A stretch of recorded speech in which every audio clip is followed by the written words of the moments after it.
Bonjour et bienvenue sur le Journal du Geek, c'est Anne et aujourd'hui on est à la présentation en France d'Asus pour ces nouvelles tablettes. Donc comme vous en doutez, vous pouvez le voir ici, c'est la Transformer qu'on a en main. Donc petit rappel vite fait puisque c'est une tablette qui est sous l'Android 3.0 Nycombe. Et bon, je ne vais pas vous faire une présentation de Nycombe que vous connaissez bien déjà. Par contre, des petites choses que Asus va apporter qui sont plutôt sympathiques, on va dire, comme la première application qui est MyCloud. Donc à savoir que chaque fois que vous achetez une Asus Transformer, vous bénéficiez pendant un an de 500 Go de stockage en ligne.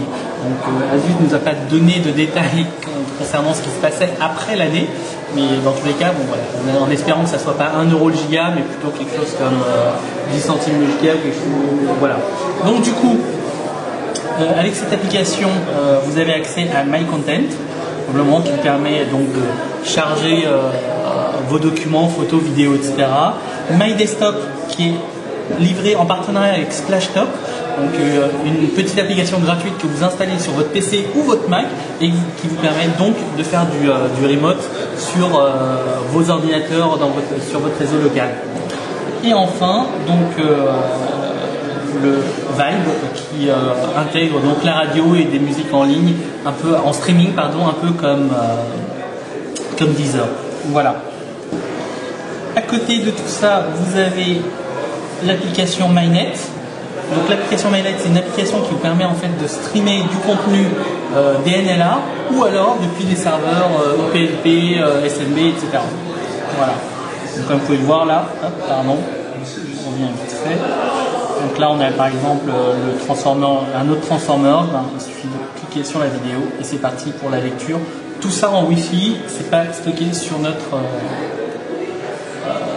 transformer. Voilà, bon, je vous passe les détails de la vidéo. Alors pour la vidéo justement, donc Asus nous promet que ça fait tourner du 1080p Full HD avec la sortie en micro HDMI. Évidemment on n'a pas de fichier là pour tester, mais bon, pourquoi pas, là-dessus je pense qu'on peut l'y prendre. Par contre le format reste du MP4. Voilà, le format MP4. Qui est natif Android. Et pour avoir du DivX, des DivX ou du MKV, etc., il faudra passer par Mobo Player. Voilà. Entre autres. Entre autres.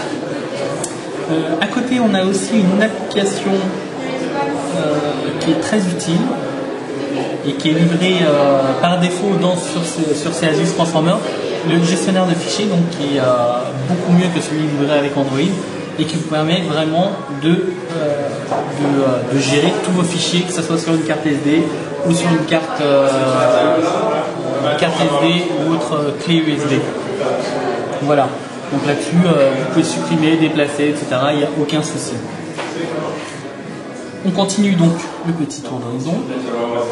Il est livré aussi avec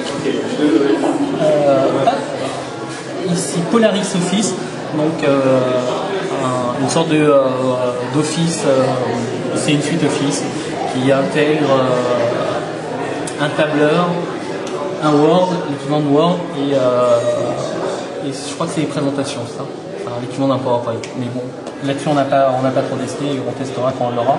Mais en gros voilà, vous avez en mode édition tout simplement. Et l'avantage justement, pour en venir à ce clavier virtuel, donc même si le clavier virtuel est assez grand, un des avantages c'est que, vous l'avez déjà vu, on peut intégrer ce fameux dock. Alors ce dock, il faut savoir qu'il fait le même poids que la tablette, et surtout il a l'avantage de prix. Il a quelques avantages qui ne sont pas négligeables, comme ici des ports USB sur lesquels vous pouvez brancher une clé USB puisque ça fait USB host, une souris puisque du coup la souris sera reconnue, etc. Donc là on va... Et une batterie, même que sur la tablette en fait. Voilà, tout ça permet de doubler l'autonomie. Voilà, tout ça pour vous donner l'équivalent en tout quand vous avez les deux de 16 heures d'autonomie. Donc une fois qu'Android sera bien optimisé pour tout ça, ce sera parfait. Petite note concernant le port dock ici. Donc c'est un port propriétaire malheureusement. Donc, il permet de connecter le dock et aussi de recharger la tablette. Voilà. Donc ça ne se passe pas par micro USB. Hop, voilà. voyez, quand vous avez posé votre tablette sur le dock, il y a un petit clic qui se déclenche ici. Et là, vous pouvez commencer à taper, tout ce qui est le plus simple. Donc c'est un chiclet keyboard, donc des touches surélevées, donc ça marche très très bien. Là-dessus, c'est plutôt sympa.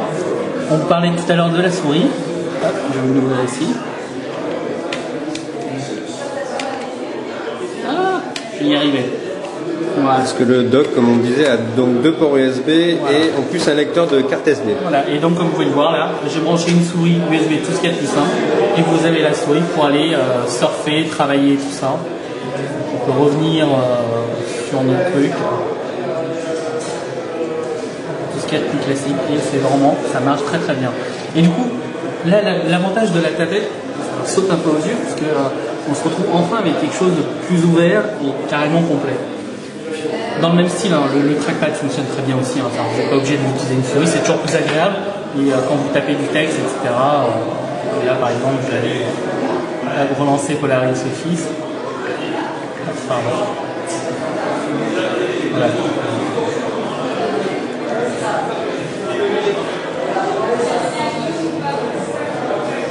Bon, c'est un clavier américain, donc on a un peu de mal.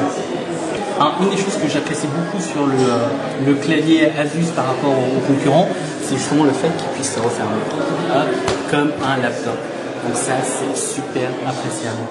Donc du coup, vous l'emportez en voyage, parce que jusqu'à maintenant, très honnêtement, dans une utilisation nomade, nous on faisait, j'utilisais souvent pour un déplacement d'une journée un iPad ou l'équivalent d'une tablette, et quand je prenais un week-end entier de déplacement, je prenais un laptop, un ultra portable.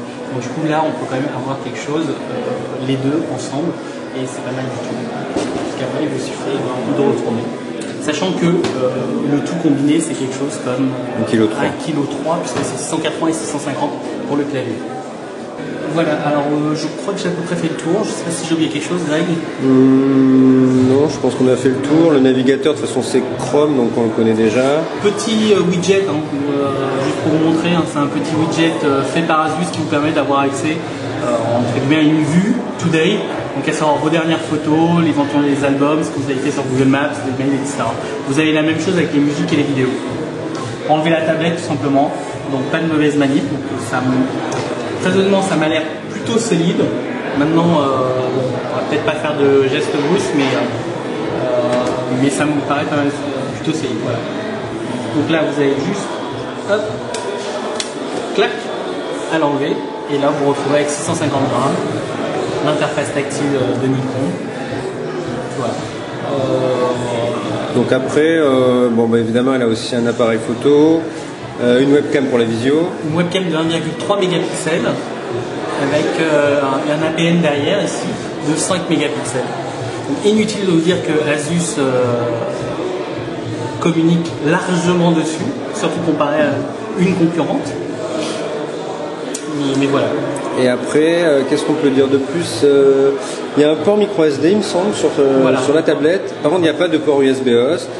Donc il y a la sortie HDMI dont Anne nous parlait tout à l'heure, qui fait HDMI en mirroring. C'est-à-dire que vous avez exactement la même chose qui s'affiche sur votre écran que sur la tablette.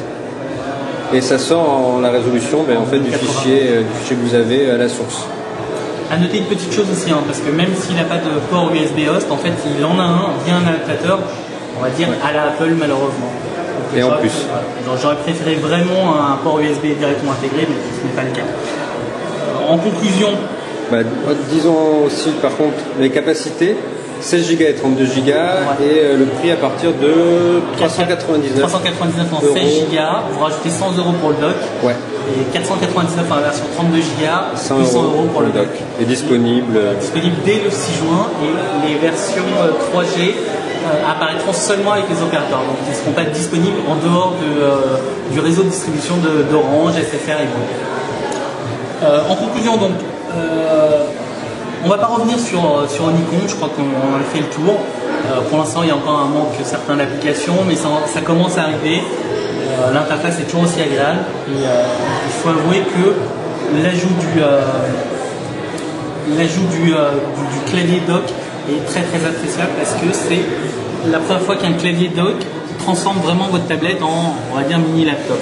Donc c'est pas juste un clavier comme on a pu voir sur les Galaxy Tab, les iPads qui permettent de saisir. Là c'est vraiment quelque chose puisque à partir de là vous pouvez brancher une souris, vous utilisez un trackpad, vous avez des ports USB-OS pour pouvoir charger vos images, avec un gestionnaire de fichiers qui vous permet de supprimer, etc. Donc avec un peu de chance et le développement de toute la suite suite web de Google, on se retrouve quand même avec des outils capables de faire pas mal de choses, aussi bien en production qu'en consultation. Donc j'espère que vous avez apprécié cette lumière verte. Je trouve quand même qu'on est quelque part dans un milieu assez incongru. Et puis merci beaucoup pour votre attention et à très bientôt sur le Journal Unique.